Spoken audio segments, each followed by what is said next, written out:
Welcome to another episode of Critic.Reading.Writing. My name is Quayson and I'm a professor of English at Stanford University. Today, I'm going to use Sophocles' Antigone to explore the relationships between Polis, Oikos, and Necropolitics. Antigone has often been deployed to establish the contrast between the state and the individual. But in fact, there are other layers of complexity to this surface binary opposition. In the first place, the two disputants, which are Antigone and Creon, the king of Thebes, are both members of the same family. Secondly, the play also illustrates a dimension of necropolitics, which is the ways in which the apparatus of state is used to determine who will live and who must die. The idea of necropolitics has been explored to a large degree by the philosopher Achille Mbembe in his book of the same title. And in that book, he shows how in different historical epochs, such as during the time of slavery, for example, or often during war, governments and state bureaucracies begin to deploy the logic of distribution of life and death, even amongst their own peoples and citizens. Now, when the play opens, there is an unfolding crisis. Antigone's brothers, Eteocles and Polynices, have fought a war on different sides of the conflict.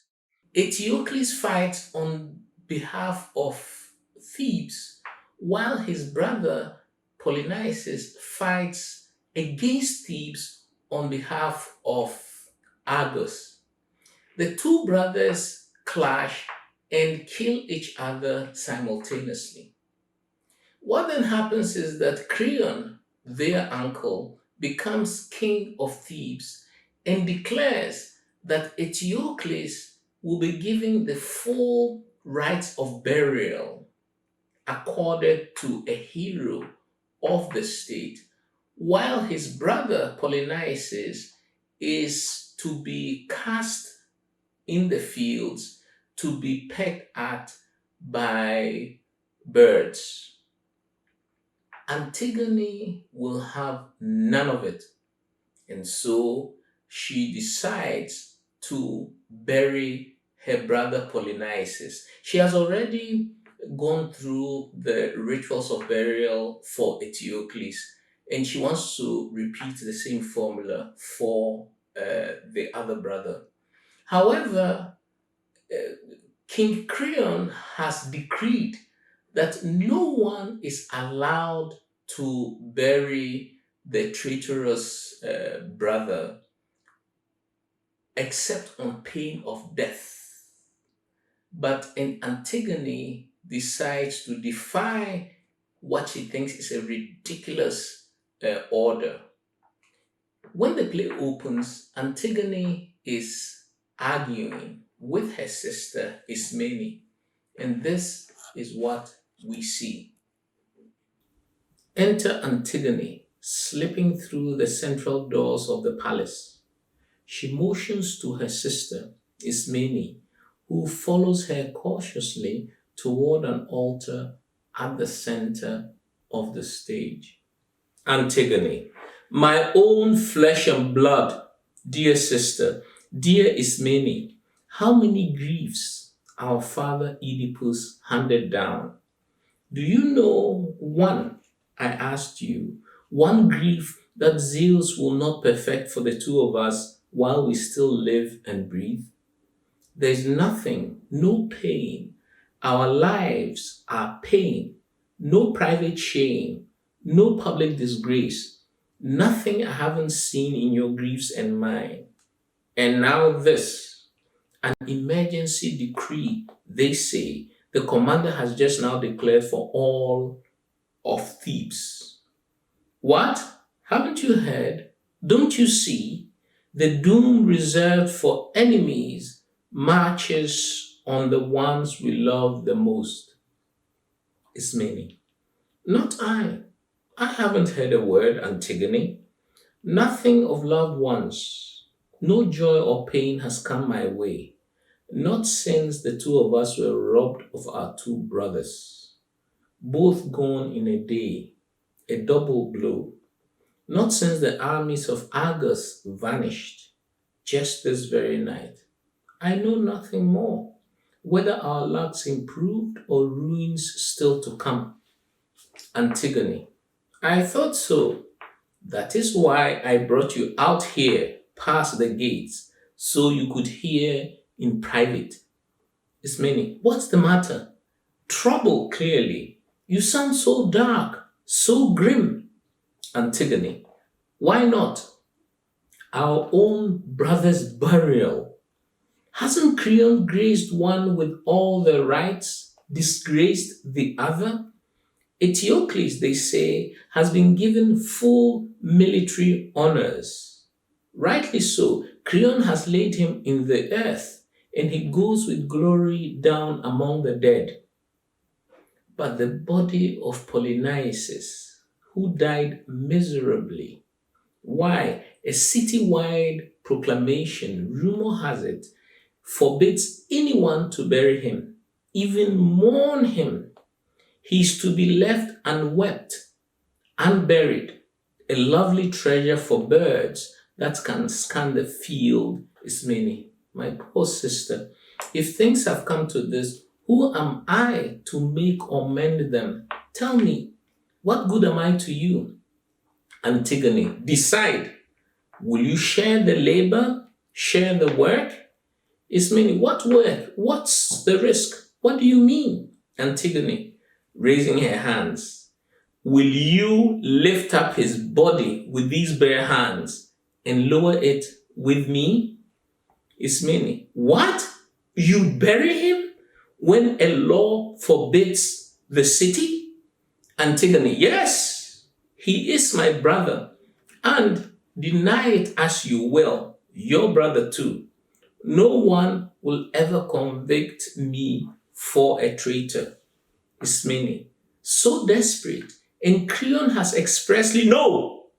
He has no right to keep me from my own.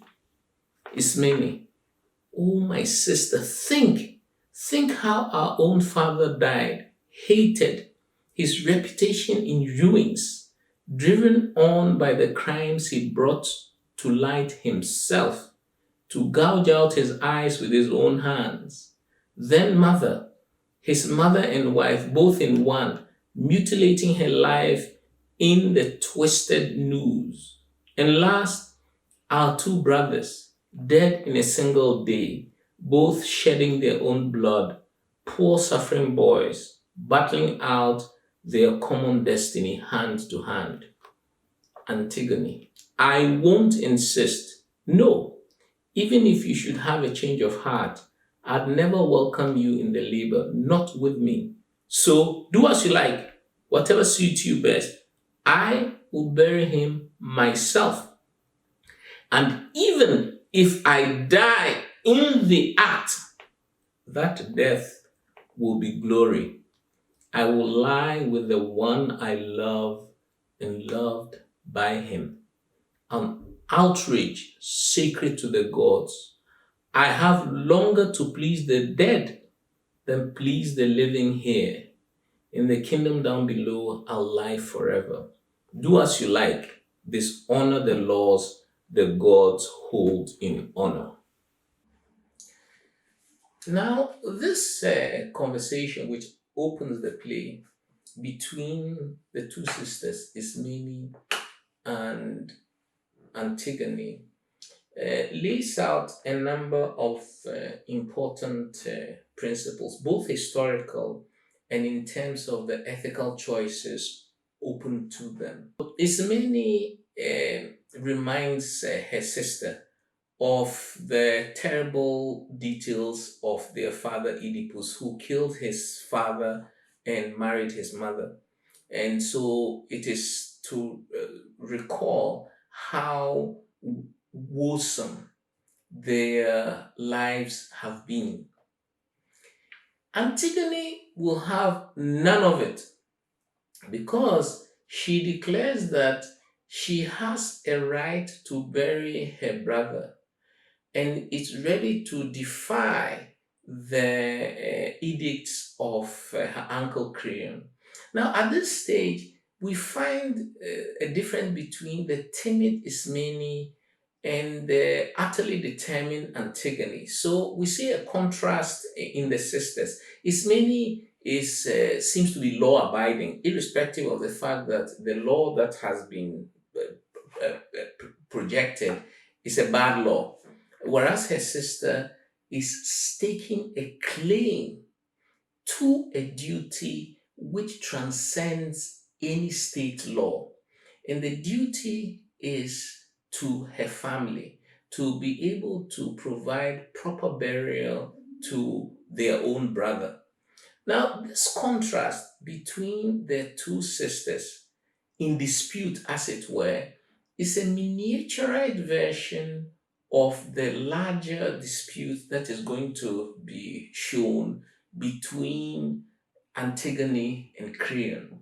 The final thing we need to note before we move on is that when Antigone declares that she's going to defy the rules of her uncle in order to bury their brother, she's also ready to die for what she thinks is right. Now, this readiness to die, as we'll see later, becomes a claim against the authority of the state to determine who must live and who must die. The question of who must live and who must die is returned to time and again throughout.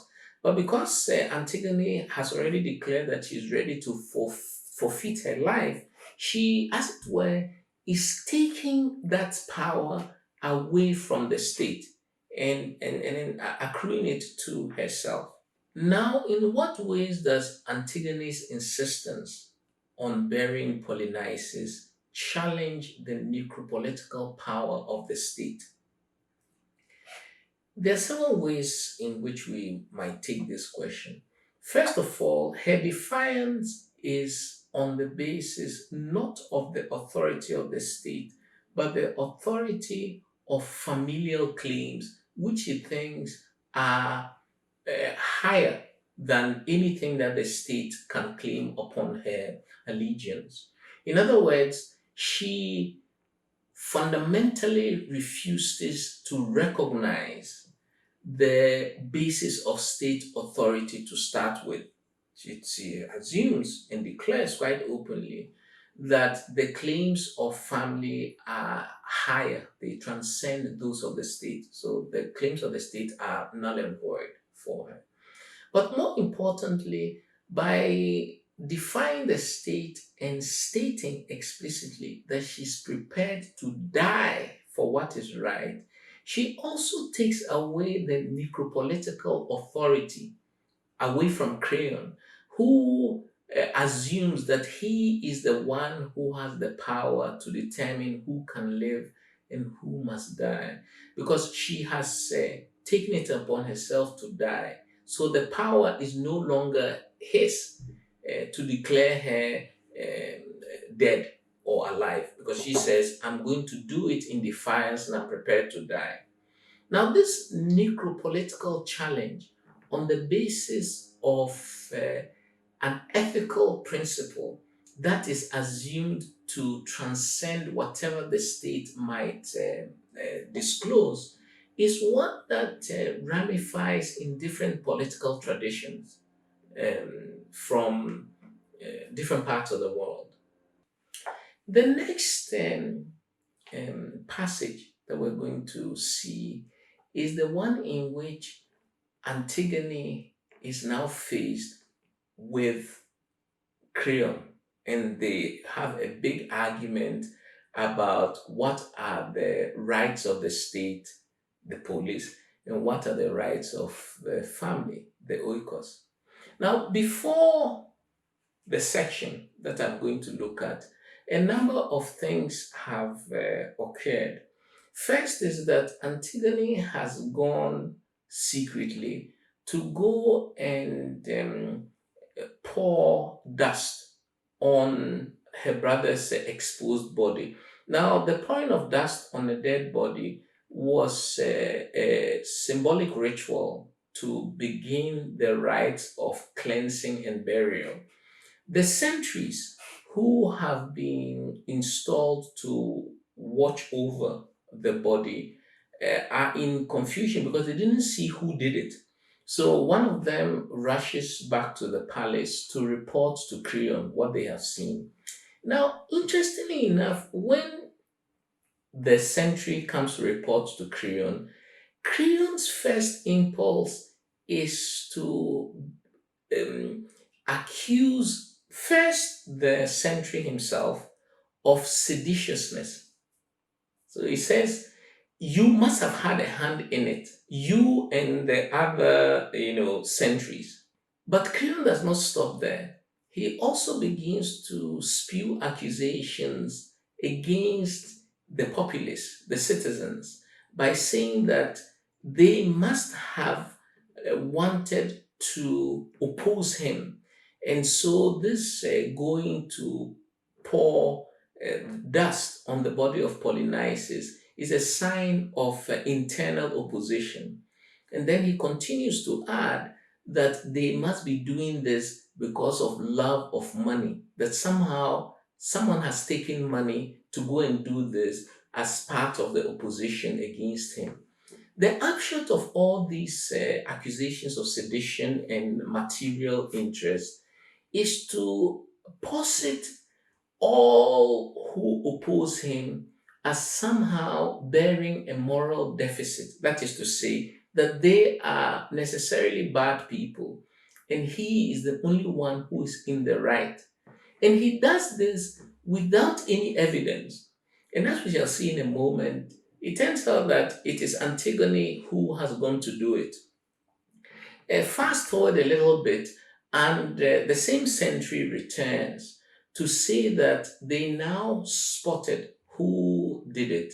And it was Antigone this time returning to actually attempt to bury her brother. So the first time she just poured a bit of dust on his body, symbolic of the ritual of burial and cleansing. But she returns subsequently to this time try and bury him.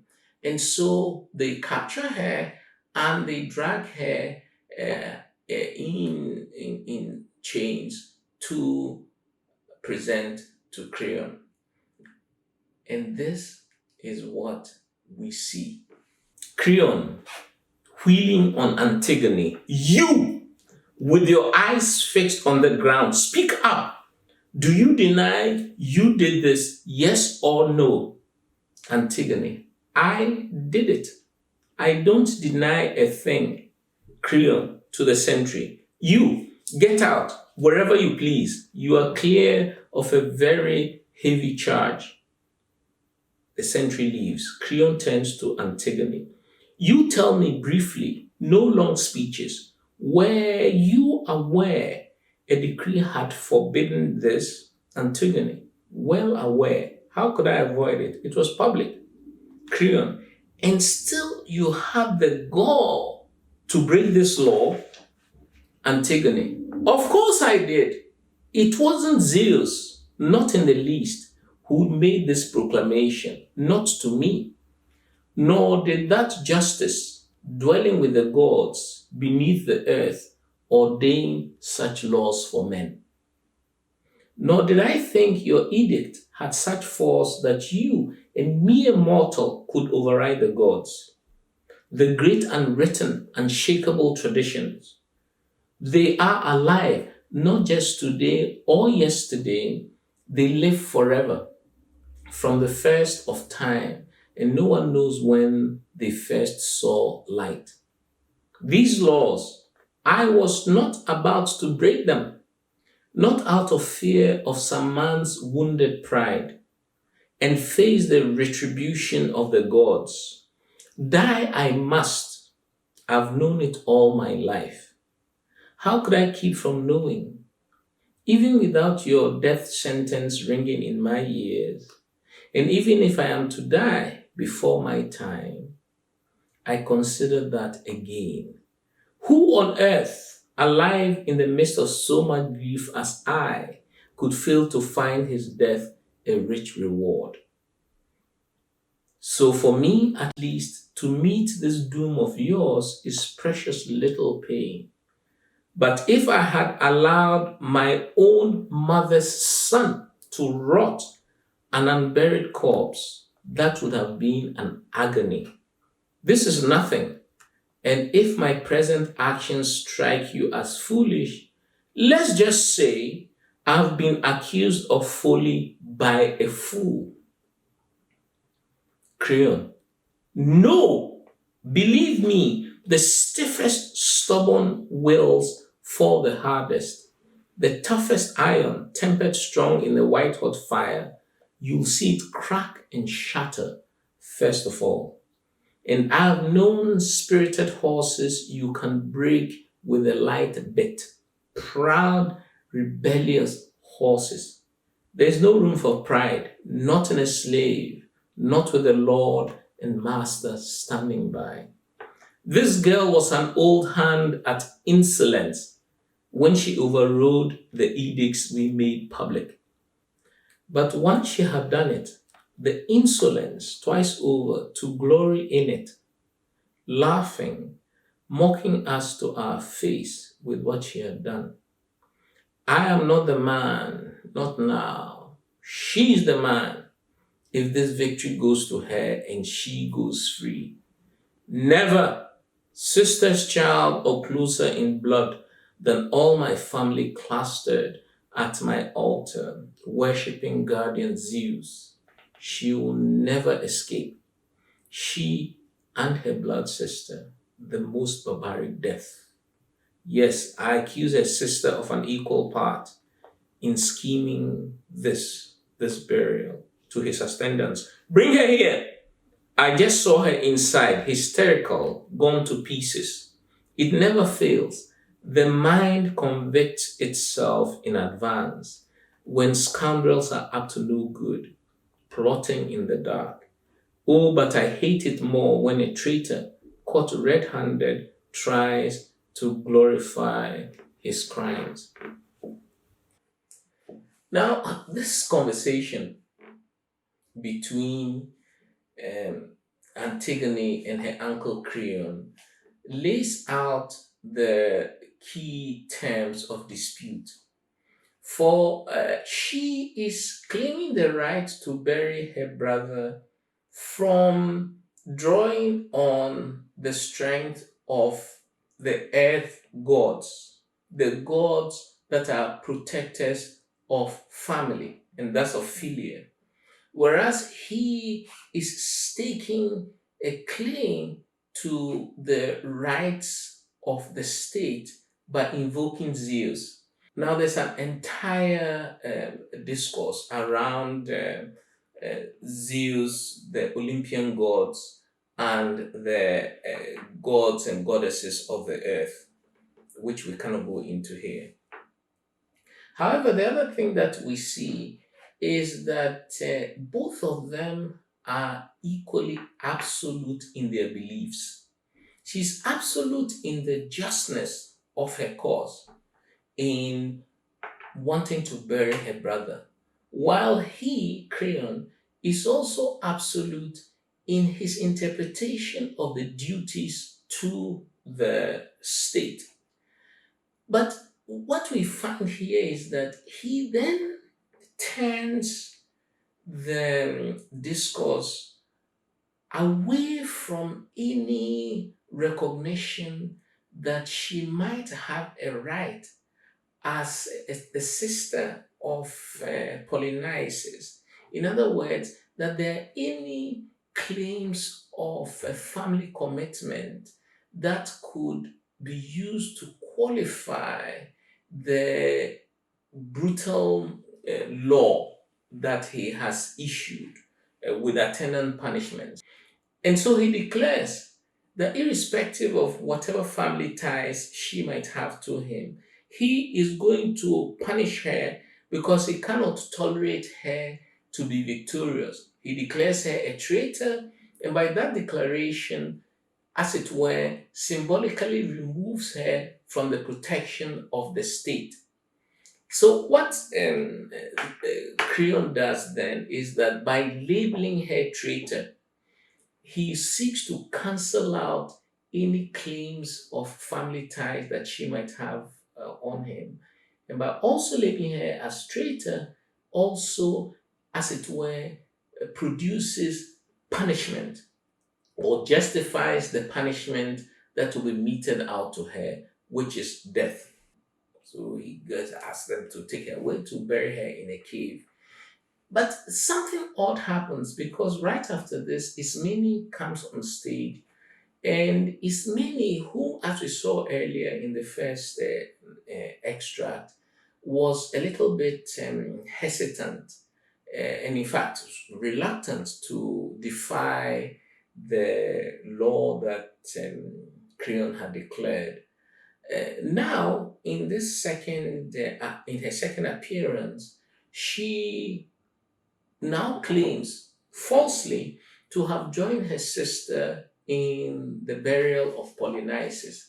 Now, suddenly there's a disagreement between the sisters. Because Antigone says, "No, you don't need to do this. You stay alive. It's okay. I'll die by myself."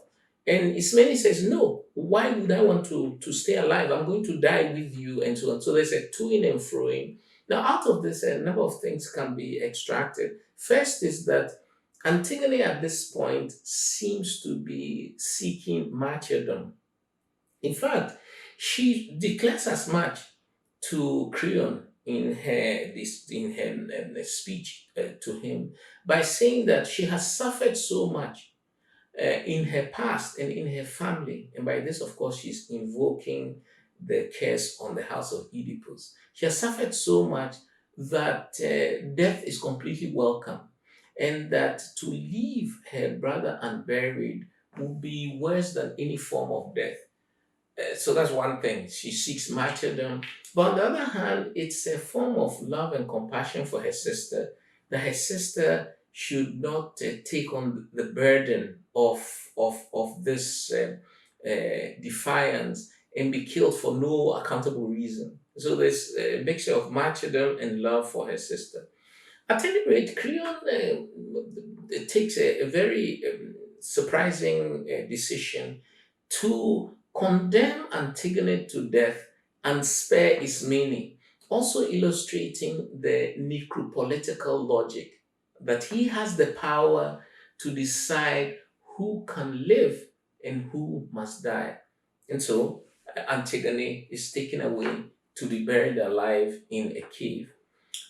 Shortly after this, Haemon appears on stage. Haemon is Creon's son, and Haemon happens to be betrothed to Antigone. In other words, they're supposed to be married. And he comes to tell his father, among other things, that word on the street among the citizens of Thebes is that they strongly condemn what he has done in leaving the body of Polynices to be pecked at by vultures. In other words, the general populace actually is siding against Creon and on behalf of Antigone. So it's almost like the popular vote is for Antigone and not Creon. Creon dismisses his son completely, says that it's good that he not be married to this traitorous young woman, and that he should get out of his face. And so Haman does after exchanging some harsh words with his father. However, subsequent to this, things go really badly for Creon. And this is what happens. First, Tiresias, whom of course we have already encountered in the episode on Oedipus Rex, going to be put here. Tiresias is the blind hermaphrodite prophet. Tiresias walks on stage, held by a young boy to tell Creon that he is making a terrible mistake. Not only that he's making a terrible mistake, that 24 hours will not pass before some major doom befalls his household. Creon is shaken because he knows that Tiresias sees the future. But Tiresias doesn't specify what the crisis that will afflict his household is. And so Creon, for the first time in the play, he shows signs of anxiety. He's shaken. And so he decides to now go to the tomb in which he has buried Antigone to basically to reverse his decision and to get her out. But he gets there too late. When he gets there, a shocking scene is exposed to him. Antigone has hanged herself, but in the cave with her is Haemon, Creon's son, holding at her legs. The hanging Antigone, Creon is holding at her legs. And he wheels around when he sees his father and tries to stab him. He's so incensed, and the father steps aside. But then something terrible happens because Haemon stabs himself with his sword. In other words, he commits suicide in front of his own father. And the shock of it is such that Creon almost loses his mind because now he's lost his son and because of his own stupidity. But this is not the end of it. When he returns back to the palace, it turns out that his wife, Eurydice, having heard that her son had committed suicide, also stabs herself. And so, in one fell swoop, Creon has lost his wife, his son, and his niece, whose death he has caused. A question arises: what does Creon lose when he loses Haemon, Eurydice, and Antigone? And what he loses fundamentally is all the props and comforts of Oikos and Philia.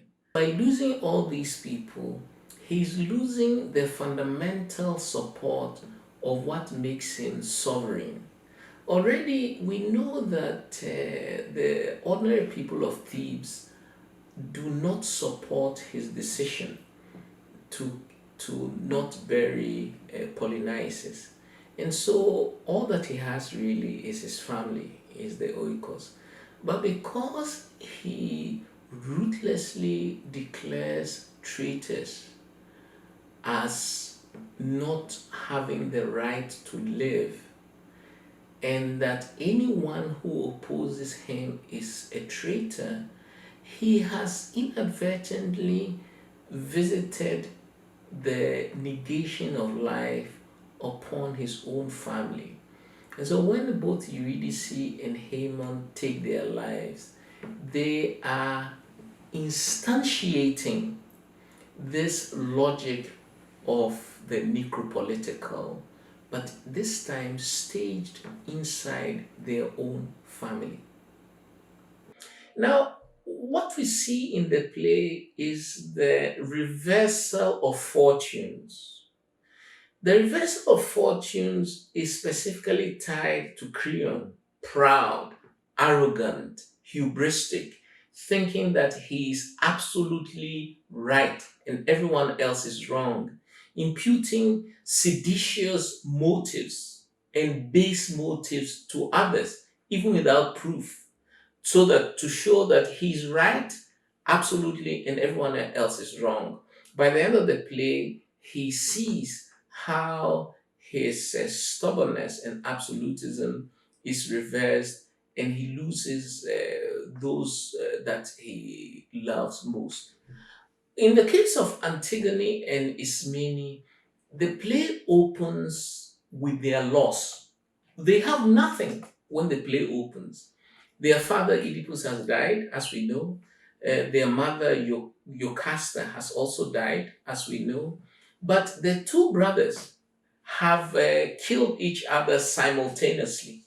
And so they are bereft fundamentally of philia. Their entire family is gone. So when the play opens, Antigone is already where Creon will end up. That is to say, bereft of all the comforts of philia. And so what we find is that in Creon's case, he assumes the rightness and justness of his cause, and is extremely proud and hubristic and arrogant. But then things reverse, and then he becomes bereft of any forms of support of philia. The other thing that the play has, of course, illustrated is a critique of the necropolitical power of the state. The necropolitical power is exemplified in the rule of Creon himself. Because from the very beginning, when he declares that some bodies can be buried, but others are traitors and so must not be buried. And he insists that the punishment for burying a traitorous body is death. He immediately is demonstrating the necropolitical power of the sovereign to declare who can live and who must die. And as I said a little while ago, when Antigone defies him and says that she is prepared to die, she has actually wrested the necropolitical power out of his hands, because it is not in his decision or his choice that she will die. She has chosen to die already. So I want to close this discussion by making two central points. One is that there has been a long tradition historically of turning to Antigone to demonstrate the binary opposition between the individual and the state. An image that comes very quickly to mind is the young man in Tiananmen Square who stands before the approaching tanks. This was many years ago, but that image, which was beamed throughout the world, is reminiscent of Antigone, because the young man knew that he was throwing his life before the tanks of the state in order to assert a principle. The second thing is that there have also been situations where, in the exercise of an ethical belief, people, political figures, or individuals have declared themselves prepared to lose their lives in pursuit of something much bigger. They are martyrs to an ethical standpoint higher than any that the state can declare. And this is what we see exemplified in Nelson Mandela's final words at the Rivonia trial in South Africa in 1964. During my lifetime, I have dedicated myself to the struggle of the African people. I have fought against white domination, and I have fought against black domination. I have cherished the ideal of a democratic and free society in which all persons live together in harmony and with equal opportunities. It is an ideal which I hope to live for and to achieve. But if needs be, it is an ideal for which I am prepared to die. And so Antigone is echoed in every tradition. Thank you very much. Please remember to subscribe and share. Hit the notifications bell and enter your comments in the section below. See you next week.